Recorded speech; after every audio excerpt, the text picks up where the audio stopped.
today we're going to talk about advanced two-handed jazz piano comping. So if you've ever heard those nice big thick two-handed chords that those jazz dudes are playing and you just can't figure out like how to even come up with those notes, and you're seeing that each hand is playing like 4 notes even, well, today we're going to figure some of that out. We're not going to get deep into all the theory, but instead we're going to do something that you should be doing once you get pretty advanced in your journey, like if you're in this topic here, which is to learn from the recordings and to learn from the transcriptions instead of relying on exact formulas and patterns.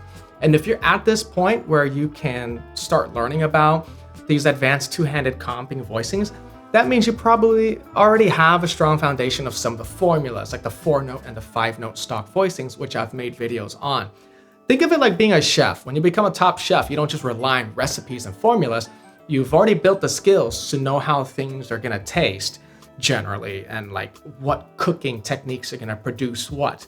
And so you have an idea of those things already, and then you could kind of do your own thing, knowing what's generally gonna work, what's generally not gonna work. So we're gonna approach two-handed comping from that lens today. We're gonna use an example tune, and we're not gonna get into all the possible theory. We're just gonna analyze what's in front of us. And the tune today is gonna be Remember by Hank Mobley on sax, and we have Wynton Kelly on piano. This is one of my favorite tunes ever.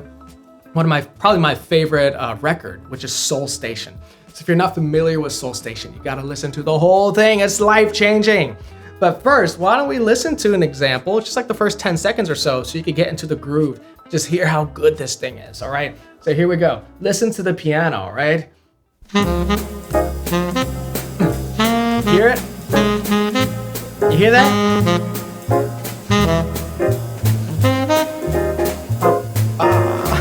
It's so good. It's so good. Okay, now I already went and transcribed this whole thing. There we go. There it is in all of its glory. When I say whole thing, I mean the whole first 24 bars, okay? Just for today's video. Now, before we dive into this, I want to take just a few minutes to talk about the app that I use to help me transcribe this.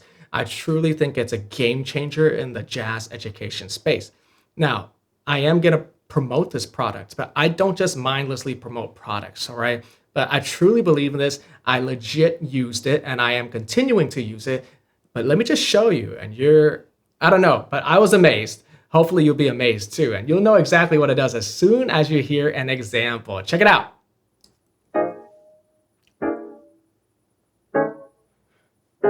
Oh my goodness. It's just the piano part. So all it does is it separates the instruments. Oh my goodness, this is like as groundbreaking as the amazing slow downer when that came out, and everyone's using that to slow down tunes to transcribe. It became a staple in jazz education, and I think tools like this will also be. All it's doing is separating stuff. It's not generating anything. But check this out. When it takes the piano part out, that means it also gives you a version of the tune without the piano. Now you have the best possible backing track. It's a literal recording from the legends without the piano. It's like this is the closest you'll get to playing with Hank Mobley. Check it out. Dude, this is a game changer. This is a game changer. Oh my gosh. So what is this app even called? Well, it's called Lalale, all right? And here's how you spell it. And Andromeda is the latest, I guess that's like the technical term of the actual mechanism that does the separating of the stems. It's called Andromeda. It's their latest one. It also does drum and bass. Okay, so if you're a drummer or a bassist, you're in luck as well. It also does guitar, but that was always kind of there. But check this out. Here's the bass part. What the hell? That's so clear. Transcribing is gonna be different from now on. And then it'll give you a version without the bass. And then same for the drums. Absolutely insane. There's just one more thing I want to talk about before we move on here. I actually use this for my content creation too, because typically I record my voice and my piano in 2 separate tracks. Sometimes I forget to do that. And so that means I can't change the volumes of both things independently. So I would have to re-record the whole thing. But instead, now I literally use this on one of my recent content pieces because I forgot to do it. I forgot to separate the 2 parts. but I use this app to do it for me. But check it out. Oops. This is E flat scale, by the way. Okay, now listen to it afterward. Oops. This is E flat scale, by the way. Oh my gosh. Oh my gosh. Insane. Okay. But anyways, I really highly recommend you check this out. If you're trying to transcribe stuff and you don't want to have your ears fight to pick out the piano versus all the other instruments. All right. And I'll also leave an affiliate link in the description below. So let's get into the music. Well, actually, why don't I play this? Yeah, why don't I try to play this along with this backing track we just made here? Now, I'm no Wynton Kelly, but let me do my best. Let's see how I do, and then we'll break it down. Here we go.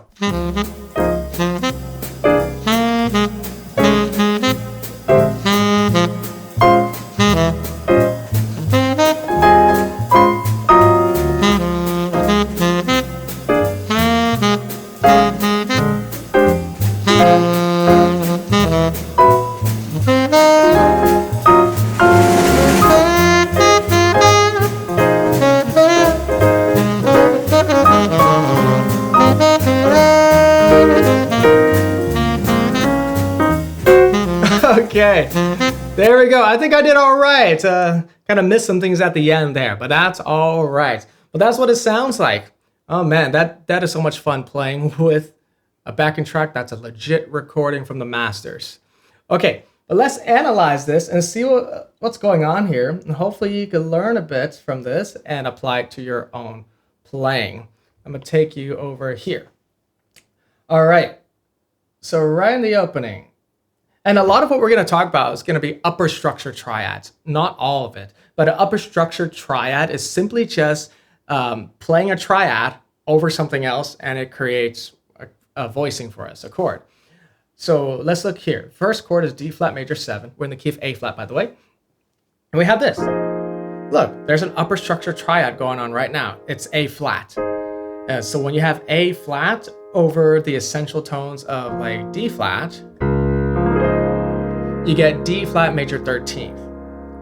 All right, so look, we got the 3rd, 6th, 9, 5, 7. So you can just move that A flat around to practice this. Look at my left-handed, it took over this E flat. Because one of the formulas is like just a rootless voicing or a 4-note voicing of some sort in the left hand, and the right hand does the triad. So if you know your rootless voicing, then you know like you can do this actually. You can add a 7 here, right? This is also rootless voicing for D flat up here. Yeah, but a lot of times I will just do this, many others as well, because it's more open.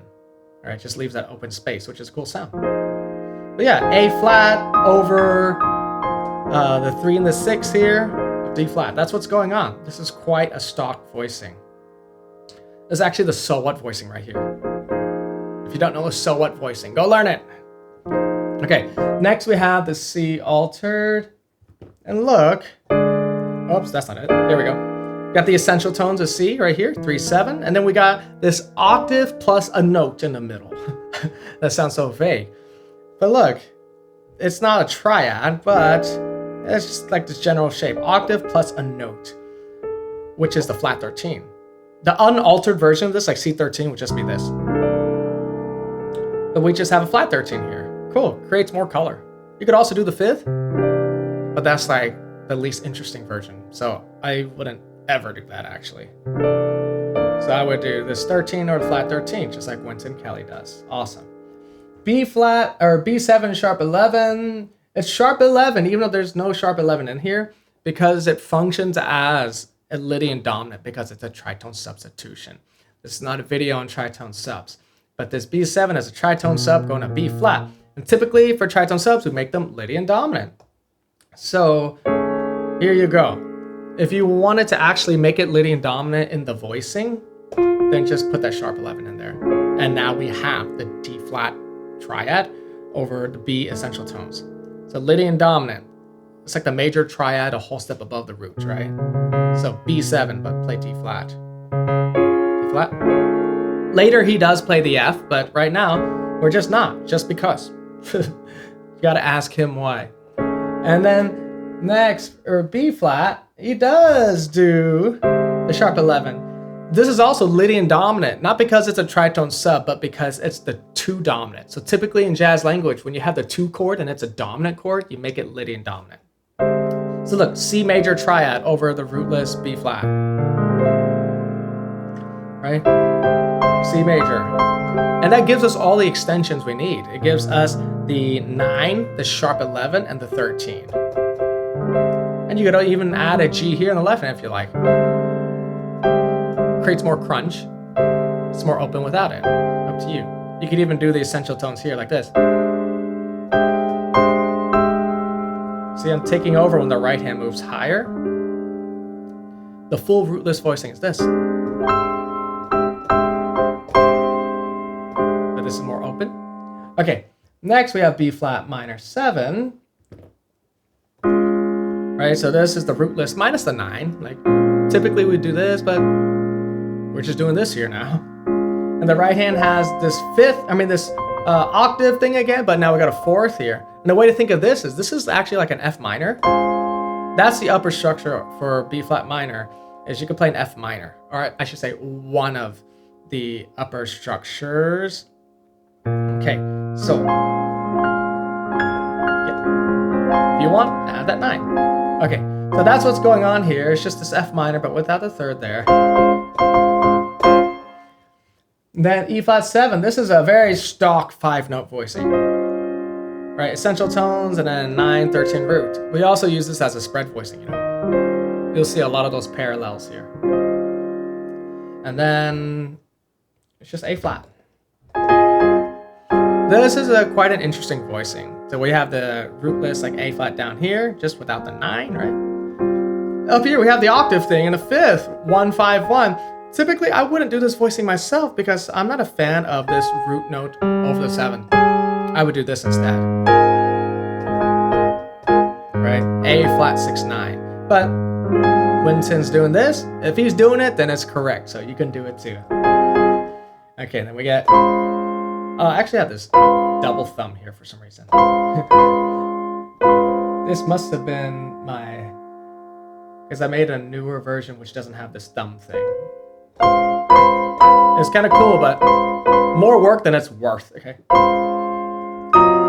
So this is an odd progression, but that's just what I'm hearing him do. I'm not sure why he's doing that. Typically, you would hear E flat minor going to A flat 7, which is just like a 2-5 going to D flat.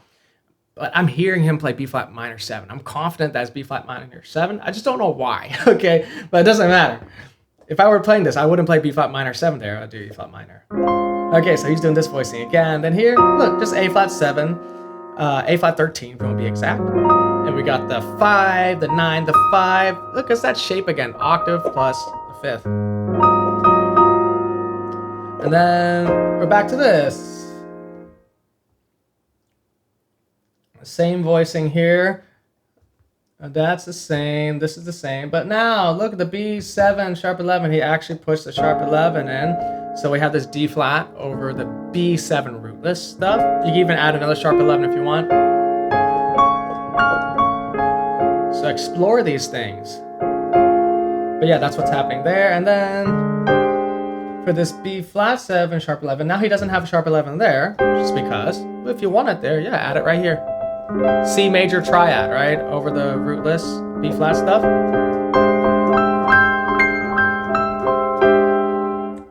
This is just F minor again. The upper structure is just F minor over the B flat rootless. Here, some juicy stuff. E flat altered. So look, we have the rootless on the left hand minus the flat 13. Typically we do this. Resolving to the A flat minor. But take this out and you get, it's more open, right? The right hand is playing it anyways. The flat 13, the flat 9, flat 13.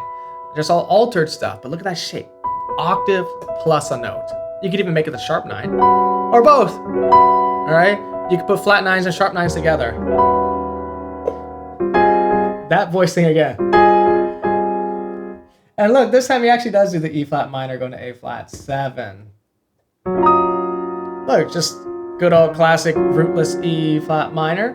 Right hand, we have this shape again. Now it's the 1-5-1 of E flat minor, right? And then Nice little melody. Bum, bum, bum. So here's an F major triad over A flat, and that gives you the flat 9 and the 13. So if you really like this classic sound, then just memorize the formula, which is that it's a major triad that's like 3 half steps below the root. 1, 2, 3. So F triad over A flat stuff. And this the A flat over D flat again, just like the beginning. Except now he's using the rootless here.